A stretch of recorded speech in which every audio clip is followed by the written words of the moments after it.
Hey, what's up creators? In this video, we're going to be going over an introduction to creating user interfaces inside of Unreal Engine 5. By the end of this video, you will have created a simple main menu with buttons which can be hovered, load up the game, or exit the game. You'll also learn to create a player health bar where we're going to be showing a variable binded onto the screen where we can see the health in the top left hand corner. We'll break down how Unreal Motion graphics work and how we can import custom graphics for things like buttons and images. We'll also show you how to tie common blueprint functionality to buttons so you can get started on your journey to creating bespoke user interfaces in Unreal Engine. If you haven't seen my blueprint introduction video already, I definitely advise you go ahead and check it out, as it's going to allow you to take your Unreal Engine blueprint skills to the next level, ready to apply to your user interfaces. Just before we get into our video, we have a quick message from our sponsor, ZenSlabs. This graphics tablet offers a refreshing drawing experience with their 16:9 display. It's highly customizable and allows artists to take a more natural approach to digital artwork. If you're creating 2D artwork, whether that be user interfaces or concept art, this graphics tablet will very quickly speed up the process. Features include a programmable control button, Bluetooth cableless design, multiple pens, and more. Elevate your artwork today. Go ahead and check out ZenSlabs in the links in the description. And if you want to pick one up, use our coupon code for £10 off during July for the Prime Day sales. Okay, so the very first thing we're going to do as part of this is create a very simple blueprint project. You're more than welcome to use your own project if you want to, but for now, please do use a blueprint project. For me, I'm just going to use one of the games and the third person. And I'm just going to give this a name, UI demo, and then once I've done that, I'm going to go ahead and press create. While that's loading, go ahead and make sure you download the UI kit that I've provided in the link in the description for you to use in this video. Okay, now that we're inside of Unreal Engine, let's go ahead and introduce you to the Unreal Motion Graphics Editor. This is where we're going to be doing all of the magic for creating user interfaces inside of Unreal Engine. We're going to be accessing this by creating what is called a user interface widget. We can do this by going into our content browser, right-clicking, going to user interface, and creating a widget blueprint. We're then just going to be creating a blueprint with the type user widget, and we're going to give this a name. Now, the first type of UI you might want to make is something like a menu. So I'm actually going to be using this for the menu sample that we're going to be getting into later. So I'm going to be giving this a name, WB for widget blueprint underscore main menu. Once I've done that, I can double click on this to open it up, and it's going to take us into the UMG interface, and it's really straightforward. So what I want to do is very quickly just break this down to help you understand the different elements. The widget blueprint comes in two parts. We have got the design view, which we can see here currently, and then we've also got the graph view, which is going to allow us to see all of the blueprints that are actually driving this user interface. And you can switch between these in the top right hand corner here by going between design view and graph view. Starting off with our design view then, this is where we're going to be doing all of the visual aspects of our user interface. We have got our viewport in the middle section here, and within this we can start seeing things like our buttons and images and text and stuff like that, and we can place them in this viewport. But to actually place these, we need to go over to the palette in the top left hand corner here, and you can see underneath common we've actually got a whole bunch of different things we can place in here, such as buttons, images, text, and so on. And if I just go ahead and drag something like a piece of text into this, you can see we've now got that real view of what we're going to be working with. Now, I'm just going to press delete on that just to go back to where we was. Before we do any editing, we need to add a canvas panel into this. To add that, we go to our palette, we search for a canvas panel, and drag it in. And this just gives us a canvas that we can start creating our UI on. From there, we can then go back into this palette and we can start taking things like buttons, images, etc. So let's say I want some text. I can now drag it anywhere I want in that canvas. I can take images and I can do the same thing. And what you're going to notice, just like anything else in Unreal Engine, if you click on it, you're then going to be able to see the properties for that object in the details panel on the right hand side here. So with the text, that would be changing things like the font color, the font size, or the text itself. With the image, that would be things like setting a texture as the image, so we can actually have real images that we've created put onto our user interface. UMG really is that straightforward. And as we go through this video, what we're going to be doing is creating different elements, text, buttons, progress bars, and you're going to be able to familiarize yourself with how you can stylize them, how you can set up the functionality, and any blueprints that goes with it. So what I want you to do for now, just before we move on to the next section, is I just want you to create a couple of buttons and then just get comfortable with sizing these up and placing them in our scene. Once we've done that, what we're also going to be doing is very simply just taking some text and we're going to be placing it at the top here. And just as a very useful exercise, we're just going to select this text, go to where it says text on the right hand side in the details, and we're just going to set this to main menu. If you want to, you can then start playing around with things like the font size and the details, or the font, or even how thick this is. Lots and lots of settings for all of these. What we're going to be moving on to in just a second is how we can display our user interfaces onto the screen. And then we're going to be going through a couple of demos where we're going to be stylizing our user interface. Okay, so we've created a very simple user interface widget here. We haven't stylized it or anything like that, but what we need to move on to now is actually getting it displayed on the player's screen so you can interact with it. Right now, if I go ahead and press play, you can see I can walk around, and we've got no user interface whatsoever here. We can create this widget and load it onto the memory using blueprints. And we can do this in pretty much any blueprint actor that we like.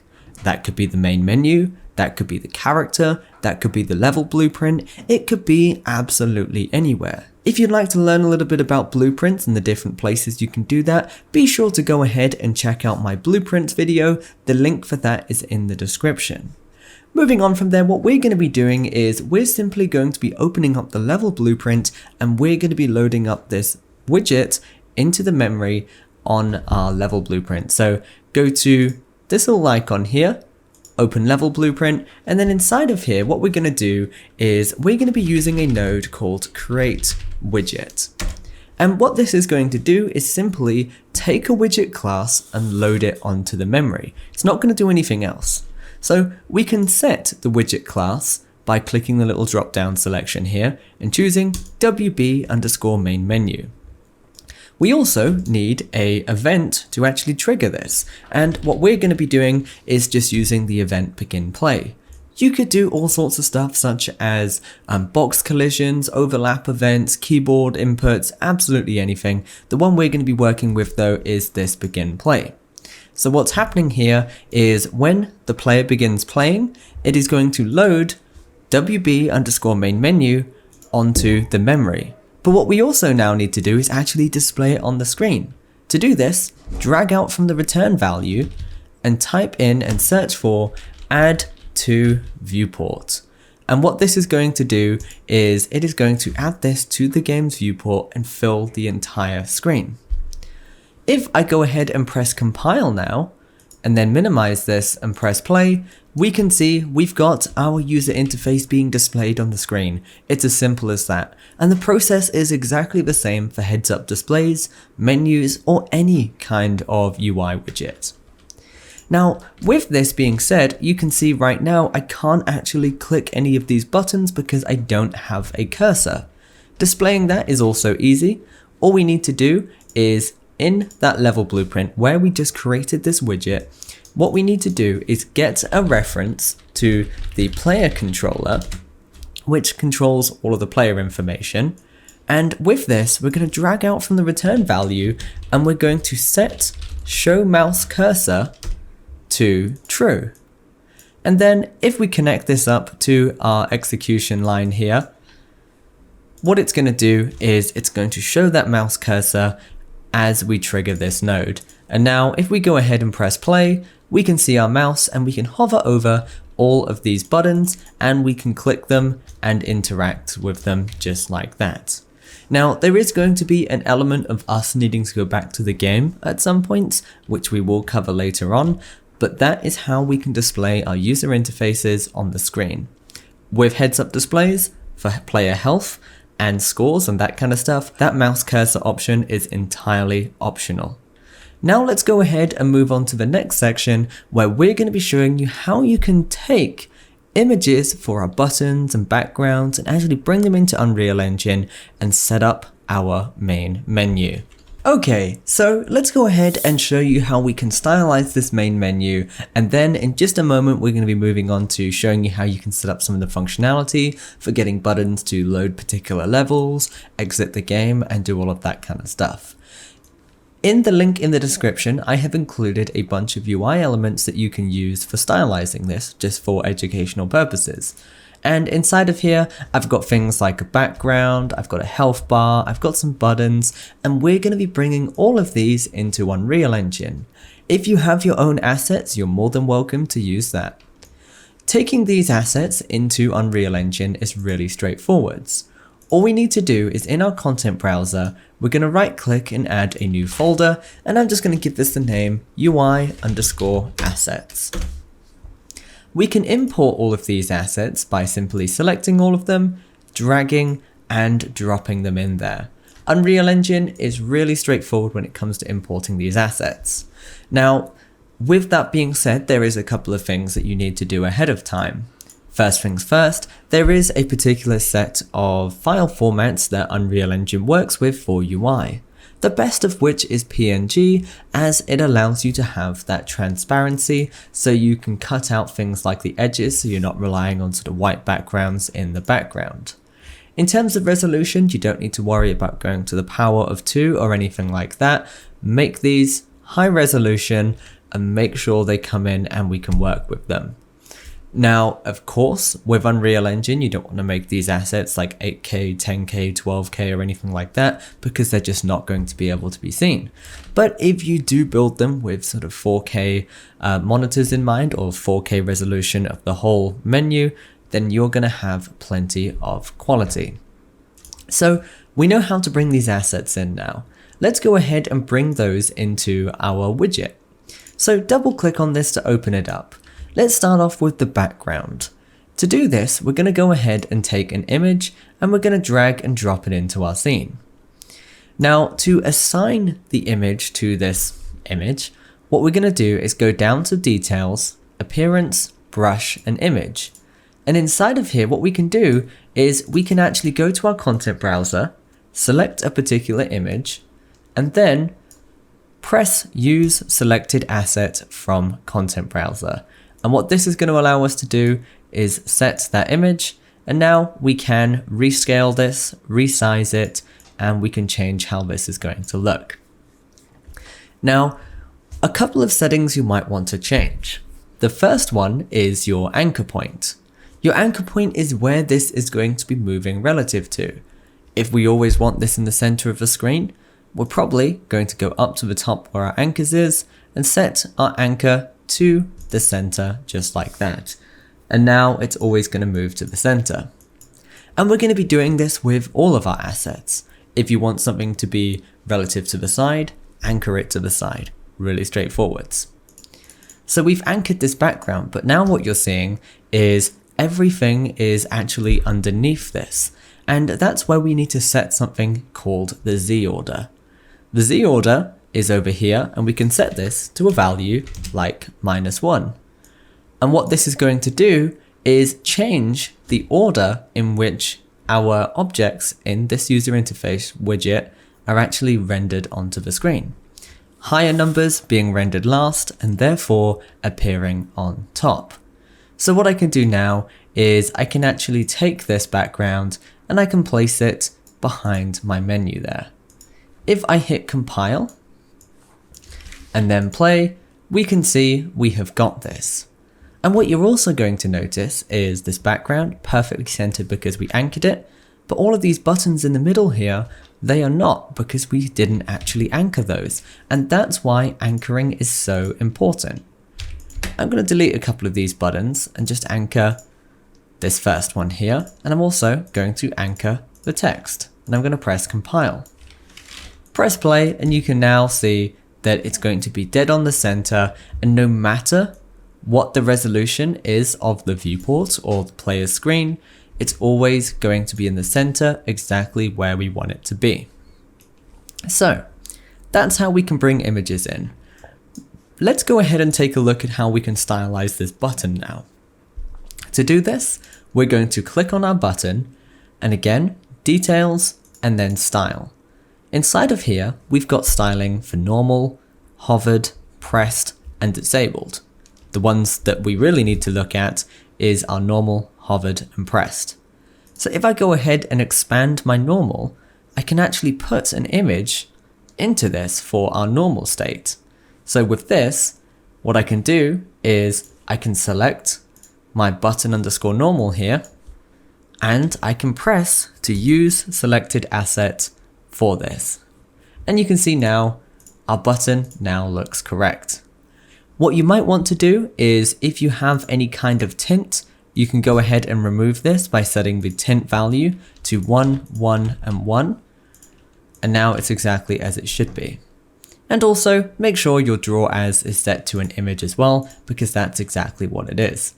So now what we have is a button here that looks the way it should do. If we go ahead and press play, we can see we've got that. When we hover over this, the image for our hovered state is still the default Unreal Engine button. So we need to go in and we need to set that too. So go to your button, go to your hovered state, and we're just going to be using that same button, or in our case where we have a different image, we can set this to button underscore hovered. And then we just set our draw as to an image. Press compile, press play, and you can see now it's looking exactly as it should. And the last thing we need to do is change how it looks when it presses. And what we're going to be doing is the same thing. We're just going to go to pressed, and then this one, we're going to set this to our button normal. And again, just remove any kind of tint by just setting your tint value to 1, 1, 1, and 1 there. And if you had a tint on your hovered, just do the same thing. Just remove any kind of tint, so that way it just switches between the images exactly as it should. And what you should end up with is something that looks like this.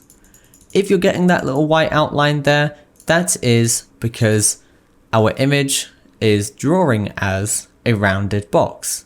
And I believe that was in my press state. So set that to image, hit compile, hit play, and now we're good to go there. We've got our button looking the way that it should.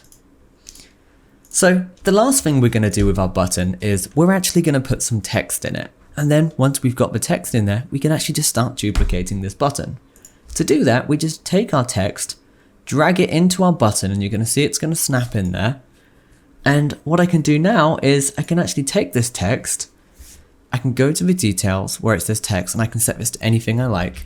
I'm going to set the first one, the content for text, to be play, and I can adjust the size to anything I like. I'm going to set this to a nice solid 30. And then if I wanted to, I can even change the color. So what I'm going to do is I'm actually going to take the color of the background here so it kind of blends in a little bit, or this piece even. And it's just that simple to change this. So now we've got a button, we've got text, and we're good to go. We can do the same thing with our main menu text up here too. We could also change the color of that. We can then change the font. We can change this to be a bold instead of being light. And we can just adjust all of these settings here. So have a little play around with all of these different settings. There's so many. You've got everything from your justification, your font size, your font color. All of this is available here. And again, make sure that everything is anchored.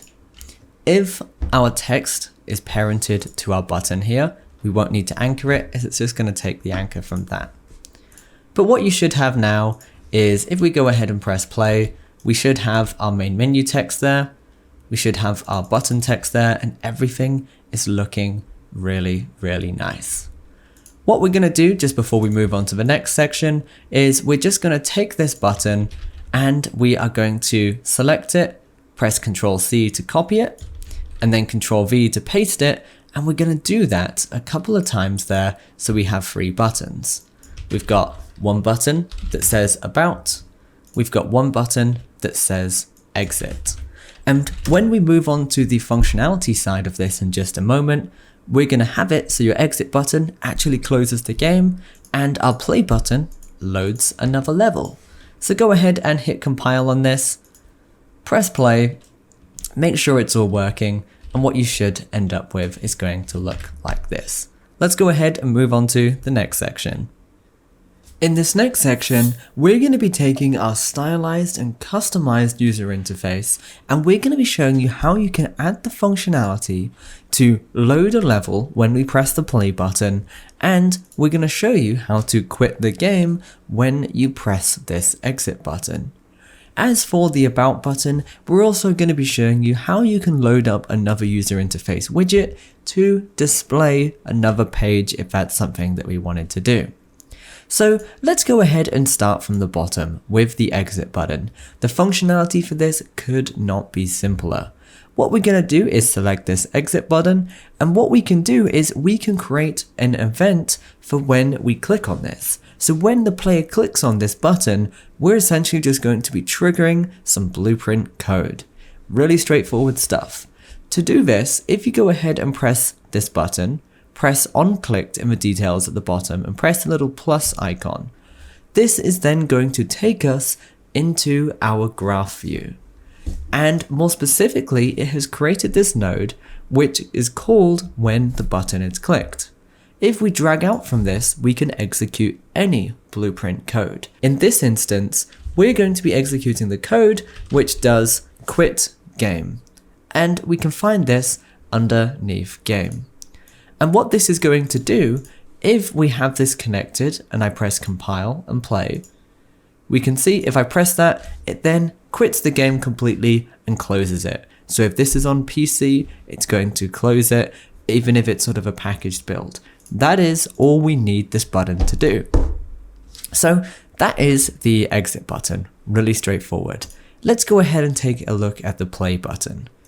We're going to be doing the same thing where we take this and we're going to create an on-clicked event. But this time, what we're going to be doing is searching for a function called openLevel by name. And this is going to open up a second level within your Unreal Engine project, and we can set this by simply typing in the name for this. So what I'm going to do is I'm going to go ahead and create a brand new level here of the basic type. And then I'm going to save this current level as, and I'm just going to give this the name level 2. And then I can save that. If I was to go ahead and open up the level I was in before, which was this one here, my third person example map, there is no functionality right now because we've not put that level in there. But if we go into this, we can set the level name to exactly what we just created there. We could set this to level 2. And this is case sensitive, so do keep that in mind. But if we go ahead and press compile and play now, if we press the play button, it loads up that next level. So if you have multiple levels, it could not be simpler to load those up from a button on the user interface. And hopefully you should start to see how we can start adding any blueprints we want into this user interface on the event of a button. It's really straightforward. So we've done that. Let's go ahead and take a look at how we can open up another widget blueprint. We're going to do this in the exact same way that we did before. Now, there is other ways we can do this, such as a widget switcher, but if you wanted to do it a simple way with some simple code, we can go ahead and press on clicked. And for this one, what we could do is we could create a widget again, And then we could add this to the viewport. And this could be anything you like. I don't have anything else in here, so if you do create one, by all means, you can go ahead and set that up. What we also want to do is remove from parent the current widget, which is the one that's open. So just leave that to self. And what that's going to do is create the new widget, load that new widget onto the viewport, and then remove the one that was here before. Really simple and really straightforward. I'm going to remove this code as we don't have an extra widget blueprint that we can work with, but for now we have got our functionality for this. Coding functionality for user interface in Blueprints and Unreal Engine could not be simpler. Let's go ahead and move on to the next section now, where we're going to be taking a look at a player heads-up display. In this last section, we're going to be showing you how we can set up a player heads-up display where we're going to be showing the health on the player's screen. And this health is going to be coming from a variable within the player blueprint, and we're going to be showing you how to show this as a progress bar and how you can show it as a text value. So with that being said, what we're going to do is we are going to go ahead and create a brand new widget blueprint, just using the same type as before, and we're going to call this WB_HUD. This is our heads-up display. Then inside of here, we're going to be adding in what's called a progress bar. Progress bar is just going to allow us to fade between two different images depending on the value of a variable. Those images being a filled version of the bar and the other image being an empty version of the bar. Really straightforward. And with this bar selected, if I go to the details and then progress and then go from left to right, you can see we are doing just that. This is how our health bars work. And if we go to style, we can see we can have a background image and we can also have a fill image as well. So let's go ahead and take this and start stylizing the background and the fill for our image. To do this, we are going to go to our assets where we imported our bars, and we can see we've got health bar underscore background and health bar underscore fill. Let's start off with the background. Select that, go to our background image, and we're going to use selected asset from the content browser. We're then going to make sure this is being drawn as an image, and then if there is a margin, go ahead and remove that. You shouldn't really have that in there. We're then going to do the same thing with our fill. So select our health bar underscore fill in the content browser and press use selected asset under our fill image. And again, make sure we render this as an image and nothing else. And what we can see now, if I take this percentage and move it from left to right, it's going between two images. Albeit, we do have this ugly blue tint. So go down to your appearance, fill color and opacity, and just set the values on all of these to 1. And what we have now, when we take this percentage and move it from left to right, you can see we've got the red version, we've got the empty version, and we can just go down just like that. So progress bar, really easy to customize, just 2 options, and if we wanted to, we can also change the way it fills, so left to right, right to left, and so on. For us, it's left to right. What we're going to do then is we're now going to take this health bar and we're going to display it on the screen. And the way we're going to do that is in the exact same way that we did with our main menu. We are just going to, when we begin play, we are going to create a widget, and it's probably better to do this within the player blueprint, but I'm just doing it from here just for ease of use right now. And set this to WB_HUD, which is what we just created, and then add this to the viewport. Once we've done that, go ahead and hit compile, hit play. We can now see we've got a health bar in the top left hand corner. But right now, it's not tied to any kind of value or variable or anything like that. That's where we need to set up our logic for this. We need to set up our variable. So what we're going to do now that we have this displayed on the screen, we're going to open up the character blueprint and create a variable for our health.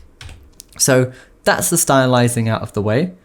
Let's navigate to our third person character or any character blueprint that you have.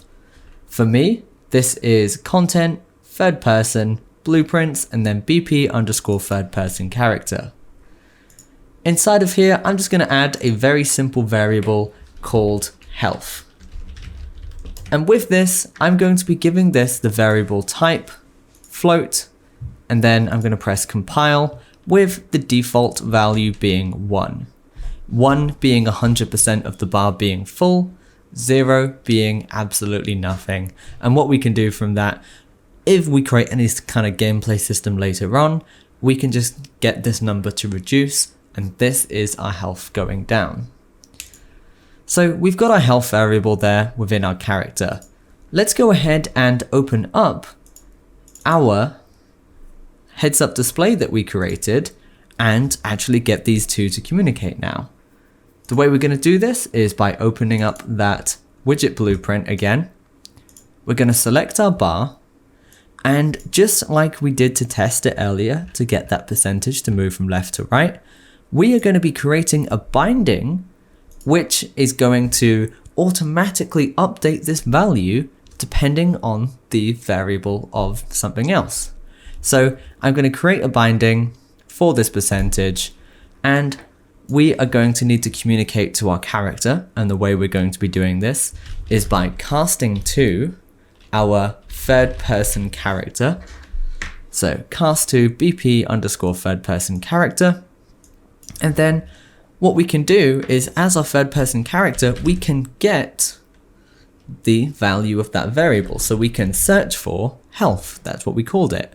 So we get our health and we put this into our return value. With our objects, you can see this is empty. This is just the type of object. So for me, because this is a character, we just type in get player character. And with this, what this is going to do now is it's going to constantly update the value of that progress bar to be equal to health there. Really, really straightforward stuff. There is a lot more that we can do for values that aren't going between 0 to 1, but for that, I definitely advise you go ahead and check out my blueprint courses and my 7-day game creator program. What we're going to do is go ahead and press compile and press play. And what we're going to see straight away, the health is currently set to 1, so the bar is completely full. If I go into my third person character here, set my health to 0.5 and press compile, my health is going to go down to 50%, and you can see that reflected on the bar there. So there is a lot that we can do, a lot of programming and blueprints to learn, but that should be a really good intro as to how you can set up some very simple blueprints for our progress bar. The last thing I'm going to do is within this heads up display, I'm just going to show you how to get that value, that variable, be displayed as text instead of a progress bar. And it works very, very similar in terms of the way that that works. I'm going to add a text component and I'm going to drag it in just below my bar here. And then for the content, I can just create a binding. So create binding that just does what we did there. Cast to third person character. And as that third person character, we can get the health and then change that from a float to text, which can be displayed as text. And then object, get player character, because that's the type, hit compile, and then hit play. And just like that, we can see we've now got that value. We've got 0.5 of our health there. There's lots more that we can do with this. I have got a dedicated video that shows you how to set up a proper player health system. I hope you have enjoyed this introduction to creating user interfaces in Unreal Engine 5.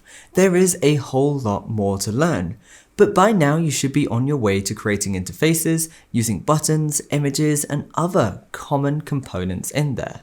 I'm really interested in seeing what you guys are able to create. If you'd like to learn more about blueprints and user interfaces inside of Unreal Engine 5, be sure to subscribe for free weekly training just like this. Also, check out our website and sign up for notification on our upcoming Game Creators course. If you have any more questions related to Unreal Motion graphics or just Unreal Engine 5 in general, be sure to go ahead and join our Discord server with thousands of like-minded developers just like yourself. If you'd like to support the channel and unlock exclusive perks such as early access to our videos, live group mentoring, and easy to use templates for your own projects, be sure to go ahead and check us out on Patreon, the links for which are in the description down below. For now though, that's everything. Stay awesome, keep creating. Virtus signing out.